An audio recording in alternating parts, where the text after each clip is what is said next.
కోనేటి రాయుడితో, కొంగు బంగారమైన కొండల రేడుతో అనుబంధాన్ని, అనుభూతుల పారవస్యాన్ని పెంచుకున్న భక్తుల హృదయ స్పందనేంటో ఇప్పుడు చూద్దాం.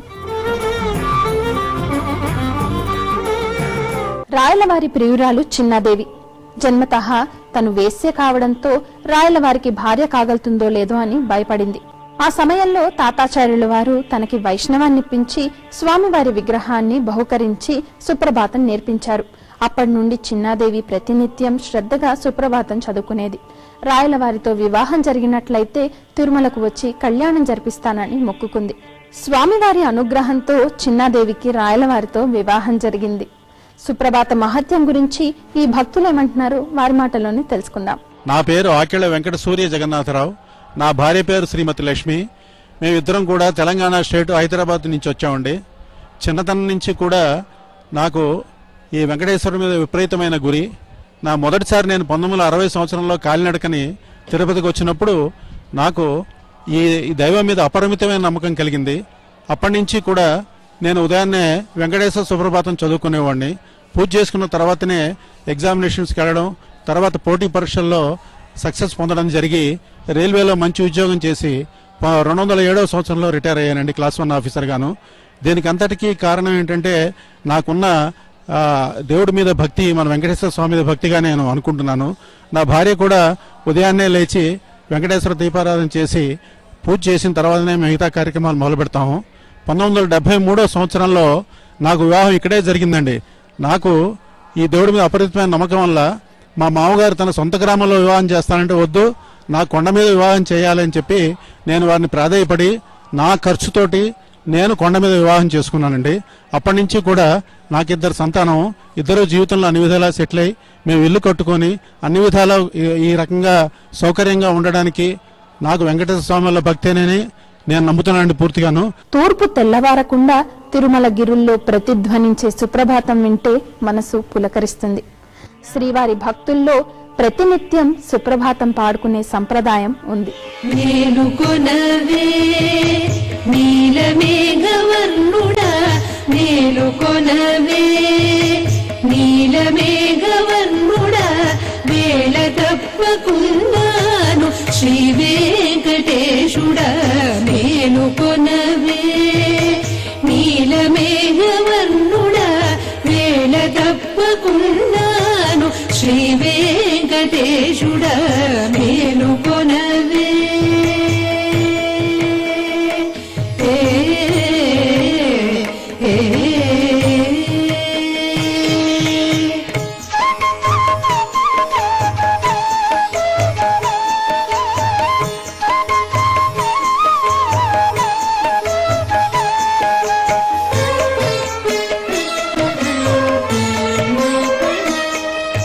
మంచముపై నిద్రదేర మల్లెల వేసేరు, ముంచి తురుము ముడుగా ముల్లల వేసేరు. మంచముపై నిద్రదేర మల్లెల వేసేరు, ముంచి తురుము ముడుగా ముల్లల వేసేరు.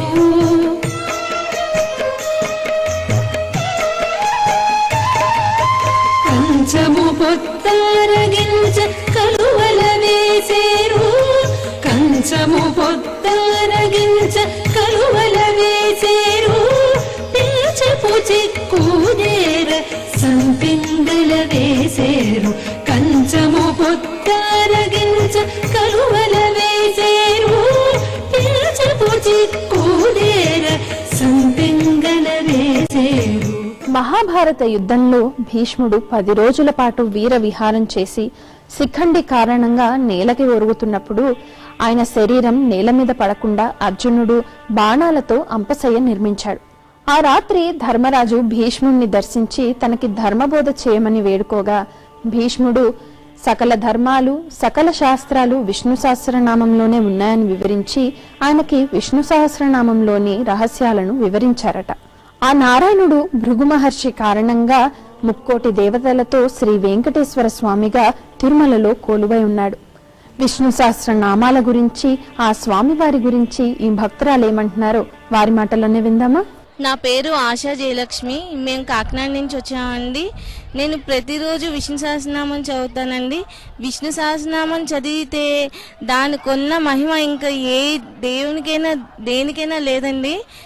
అన్ని పాపాలు అన్ని కార్యాలు నెరవేరుస్తుందండి విష్ణు సహస్రనామం. అంత కృపలు చూపిస్తారండి దేవుడు. వెంకటేశ్వర స్వామి మహిమ అంటే మహిమేనండి. మేము 200 మంది విష్ణు సహస్రనామం చదవడానికి ఆస్థాన మండపానికి వచ్చామండి. అక్కడ అనుకోకుండా నాకు లక్కీ డ్రాలో అష్టదళ పాదపద్మారాధన దొరికిందండి. లక్కీ డ్రాలో స్పెషల్ దర్శనం. అనుకోకుండా అందరూ ఇంకా విపరీతంగా స్వామి అనుగ్రహం మీ మీద చాలా ఎక్కువగా ఉందండి అని చెప్పి 1000 నోళ్లు పొగిడారండి. అది 5 సంవత్సరాలకు ఒకసారి వస్తుందంట. అలాంటి అదృష్టం నాకు దొరికినందుకు నేను చాలా ఈ ఒళ్ళు పులకరించేసిందండి. స్వామి అనుగ్రహం మా మీద ఉన్నదని.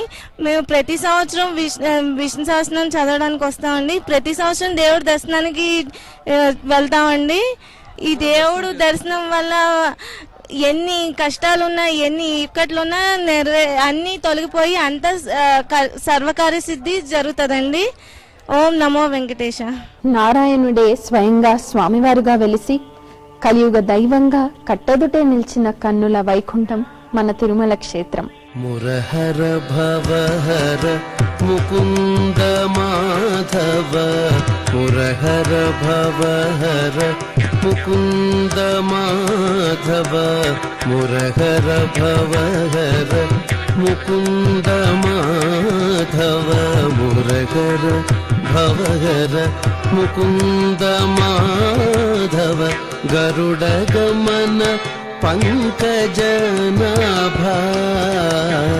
మురహర భవహర ముకుంద మాధవ, గరుడ గమన పంకజనాభా,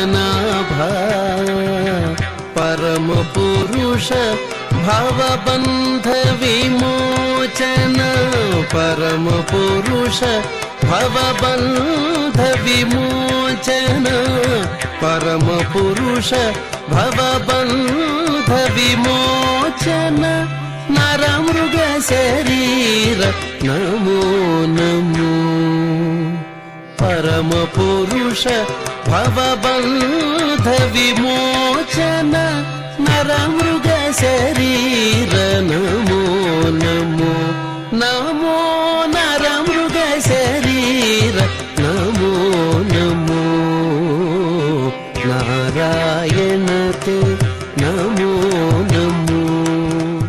గోదావరి తీరంలోని పందిరిపల్లి గూడెం జమీందారు సుబ్బారాయుడు. ఆయన పరమ నాస్తికుడు. ఒకసారి వారి గ్రామంలో ఆలయం నిర్మిస్తున్న కొందరు భక్తులు తన వద్దకు వచ్చి విరాళాలు అడగగా తన పరివారం చేత తరిమి కొట్టించాడు.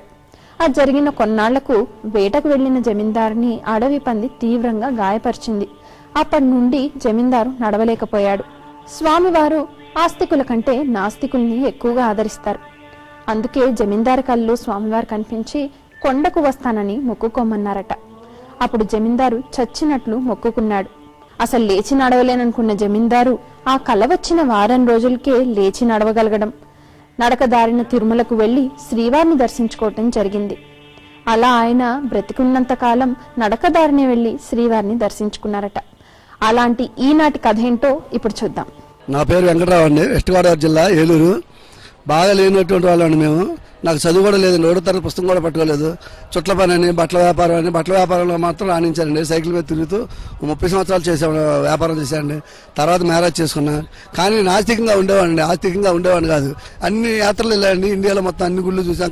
కాశీ అన్ని గుళ్ళు వెళ్ళాను. అలాగే కొన్ని గుళ్ళు మాత్రమే మనకు కనిపిస్తాయండి, రూపాలు అర్థం ఉంటాయి. అలాగే ఈ దేవుడి దగ్గరికి ఎన్నిసార్లు వచ్చినా సరే ఆ రూపం గుర్తుండదేమో అంటే ఇంతవరకు చూస్తాయండి, నాకు గుర్తులేదని.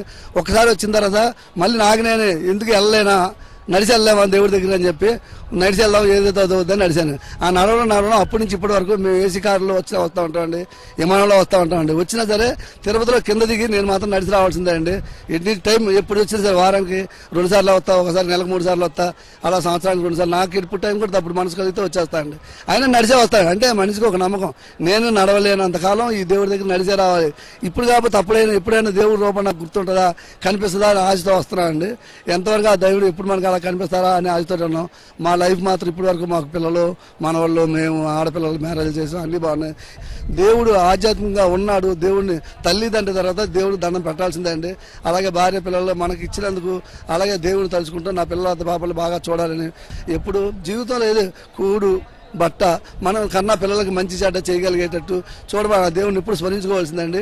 స్మరించుకుంటే జరగాలి అంటూ ఉండదు, బతకలేకపోవడం ఉండదండి ఈ భూమిలో.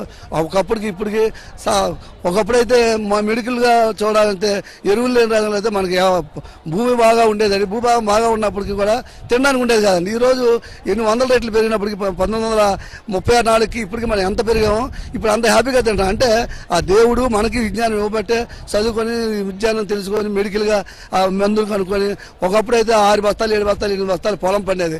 అట్లాంటిది వాళ్ళు 40 బస్తాలు పండిస్తున్నా అంటే దేవుడు మనకి ఇచ్చిన విజ్ఞానం అండి. ఈ ప్రపంచంలో అందరూ ఆస్తికులే.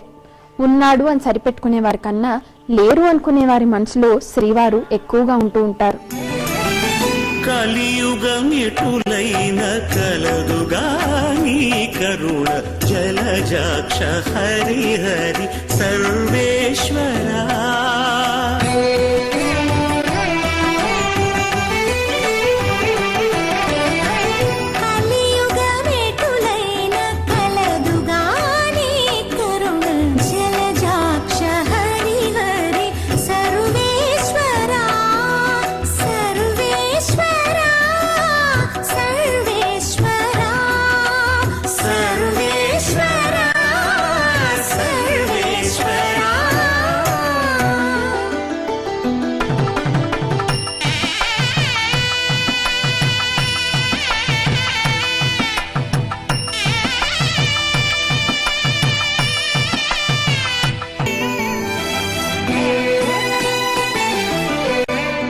పాపమెంత కలిగినా పరిహరించేందుకు నా పాలగలదుగా నీ నామము.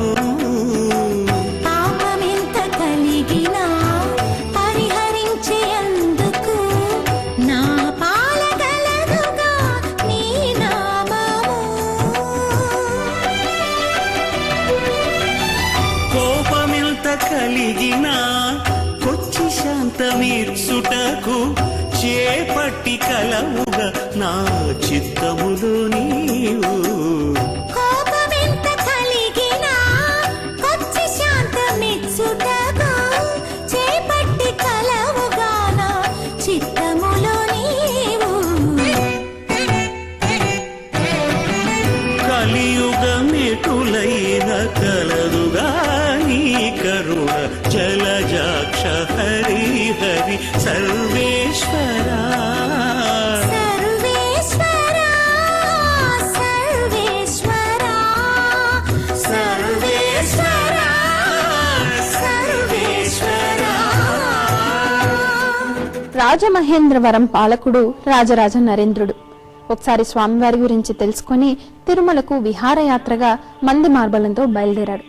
దారి పొడవున విందు వినోదాలతో కాలక్షేపం చేస్తూ ఆ స్వామివారిని దర్శించుకోవాలని అనుకున్నాడట.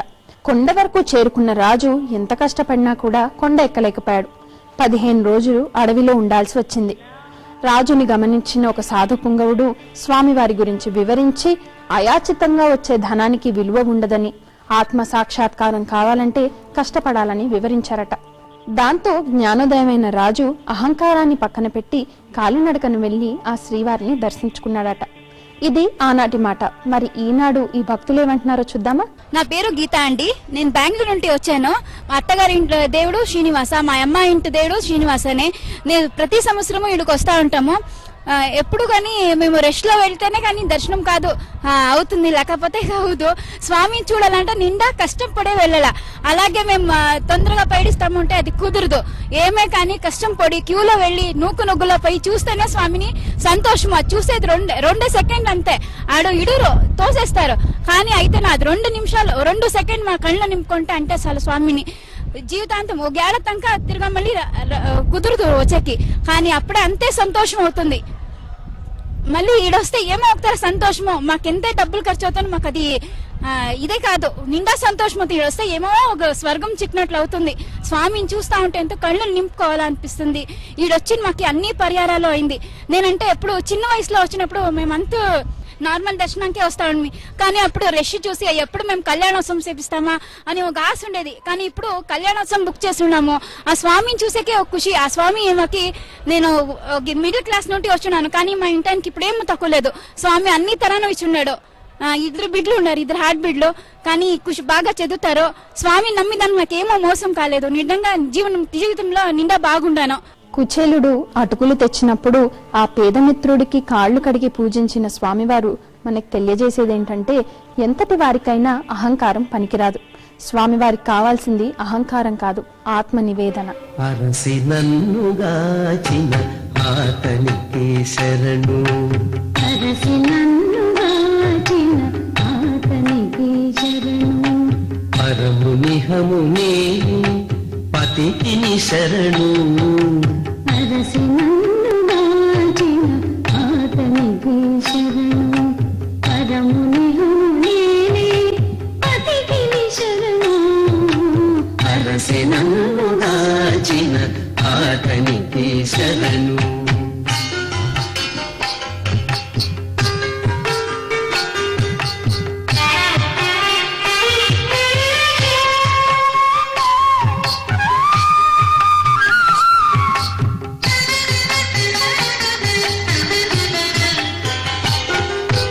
వేదములు తెచ్చినట్టి విభునికి శరణు, ఆది మూలమంటే వచ్చినతనికి శరణు, వేదములు తెచ్చినట్టి విభునికి శరణు, ఆది మూలమంటే వచ్చినతనికి శరణు, ఏ దశ తానయ్యున్న ఈతనికి శరణు, ఏది సాతానయున్న ఈతనికి శరణు, శ్రీదేవి మగడైన శ్రీపతికి శరణు, అరసి నన్నుగాచిన ఆతనికి శరణు, పరమునిహమునే పతికి శరణు, అరసి నన్నుగాచిన ఆతనికి శరణు. కృష్ణా తీరంలో జగన్నాథుడనే వేద పండితుడు ఉండేవాడు. ఆయన చాలా పేదవాడు. ఆయనకి 6 ఆడపిల్లలు. వాళ్ళని పెంచి పోషించడమే కష్టంగా ఉంటే ఇక వాళ్ళ కళ్యాణము పేరంటాలు ఎలా చేస్తారు చెప్పండి. ఉదయం లేచినప్పటి నుండి రాత్రి పడుకునేదాకా జగన్నాథుడు కళ్యాణ నిధయే నిధయేర్తినాం అనుకుంటూ ఉండేవాడు. తన నామాలు జపించేవారికి, తన కీర్తనలు స్మరించేవారికి ఆ స్వామివారు ఎప్పుడైనా కష్టాలు కలిగిస్తాడా? అప్పట్లో కర్నూలు కలెక్టర్గా సిపి బ్రౌన్ పనిచేసేవారు. ఆయనకి ఆధ్యాత్మిక రామాయణానికి వ్యాఖ్యానం రాయించాలనే ఆలోచన కలిగింది. స్వామివారు వేద పండితుడి రూపంలో సిపి బ్రౌన్ని కలిసి జగన్నాథ వేద పండితుడి గురించి చెప్పారట. అప్పుడు సిపి బ్రౌన్ జగన్నాథుణ్ణి పిలిపించి ఈ పని అప్పచెప్పడమే కాకుండా ఆయన ఆడపిల్లలందరికీ పెళ్లిళ్ళు పేరంటాలు జరిపించారట. మరి ఈనాడు కళ్యాణ నిధయే గురించి ఈ భక్తులు ఏమంటున్నారో వారి మాటల్లోనే తెలుసుకుందాం. నేను హైదరాబాద్ నుండి వచ్చాను. సాదుల సుభాష్ నా పేరు. మౌలాల్లో ఉంటాను హైదరాబాద్లో. నేను చాలా సంవత్సరాల నుండి వెంకటేశ్వర స్వామి వద్దకు వస్తున్నాను. నాకు చాలా కష్టాలు తీరినాయి. 1976లో కూడా నేను వచ్చాను. అప్పుడు ఉద్యోగం కొరకు దేవుణ్ణి వేడుకున్నాను. అప్పుడు నాకు ఉద్యోగం కూడా దొరికింది. Government of India, department of atomic ఎనర్జీలో. మా పిల్లలు కూడా చదువులో చాలా వృద్ధికి వస్తున్నారు. చాలా శుభాలు జరిగినాయి. శ్రీయకాంతాయ కళ్యాణ నిధయే నిధయేర్తినాం శ్రీ వెంకట నివాసాయ శ్రీనివాసాయ మంగళం. నేను ఇదే మంత్రం జపిస్తుంటాను అస్తమానము. ఏ కష్టం వచ్చినా స్వామినే తలుచుకుంటాము. మా కుటుంబము ఈ కలియుగ దైవాన్నే నమ్ముకున్నాం. ఎప్పుడు ఇలాగే వస్తుంటాం, ప్రతి సంవత్సరం వస్తుంటాము. చాలా శుభాలు జరిగినాయి. మా ఆడపిల్లల పెళ్ళిళ్ళు కూడా దేవుడికి మొక్కుకున్నాం. మంచి సంబంధాలు దొరికాయి. చాలా చక్కగా జరిగినాయి. ఎన్నో కష్టాలు వచ్చినాయి, అన్నీ మాకు తీరిపోయినాయి. అందుకని మేము ఎప్పుడు ఇక్కడికే వస్తుంటాము చాలా సంవత్సరాల నుండి. ఈ భూప్రపంచంలో ఎక్కడా ఏ ఆలయంలో లేనిది నిత్య కళ్యాణం, పచ్చతోరణ సాంప్రదాయం. ఒక తిరుమలలోనే నిత్య కళ్యాణాలు జరుగుతూ ఉంటాయి. ఇవండి ఈ వారం భక్తుల ప్రత్యక్ష అనుభవాలు. మరి ఇప్పుడు మన సప్తగిరి మాసపత్రికలో ప్రచురించిన ప్రకాశం జిల్లా దర్శి గ్రామస్తులు కనుపర్తి పద్మజ గారి అనుభవం ఏంటో చూద్దాం. 1966 సంవత్సరంలో మా అమ్మగారు అబ్బాయి పుడితే తలనీలాలు సమర్పించుకుంటానని మొక్కుకున్నారట. ఆ సంవత్సరంలోనే మా అమ్మకి అబ్బాయి పుట్టాడు. మేమంతా మొక్కు తీర్చుకోవడానికి తిరుపతికి వెళ్ళాం. నేను, మా నాన్నగారు, తమ్ముడు తలనీలాలు ఇచ్చాం. అప్పుడు అమ్మ తలనీలాలు ఇవ్వటానికి ఒప్పుకోలేదు. మా నాన్నగారు మొక్కు తీర్చకపోతే తర్వాత బాధపడవలసి వస్తుందని చాలాసేపు చెప్పినా అమ్మ వినలేదు. సరే అని మేమంతా శ్రీనివాసుని దర్శనం చేసుకుని తిరిగి ప్రయాణమయ్యాం. మేము ఒంగోలు చేరినప్పటికీ మా అమ్మకి వాంతులు, జ్వరం పట్టుకున్నాయి.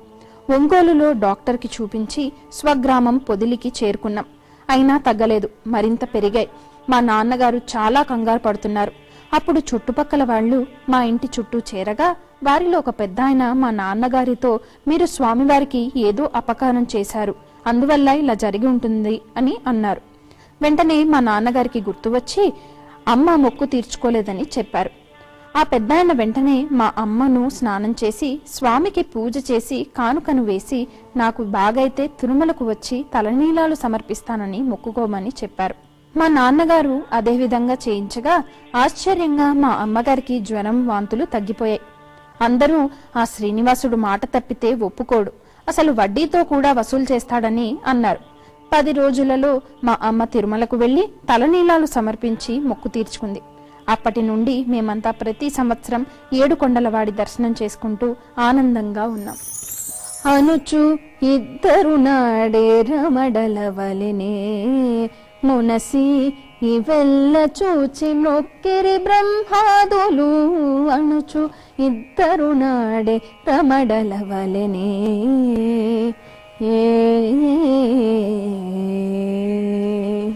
అంటూ కీర్తించారు అన్నమాచార్యుల వారు. ఇలాంటి అనుభవాలు మీకున్నట్లయితే మీ అనుభూతులను మాతో పాల్పంచుకోవచ్చు. మా చిరునామా భక్తుల అనుభవాలు, శ్రీ వెంకటేశ్వర భక్తి ఛానల్, అలిపిరి, తిరుపతి 517507. మరిన్ని భక్తుల అనుభవాలతో మళ్ళీ కలుసుకుందాం. ఓం నమో వెంకటేశాయ.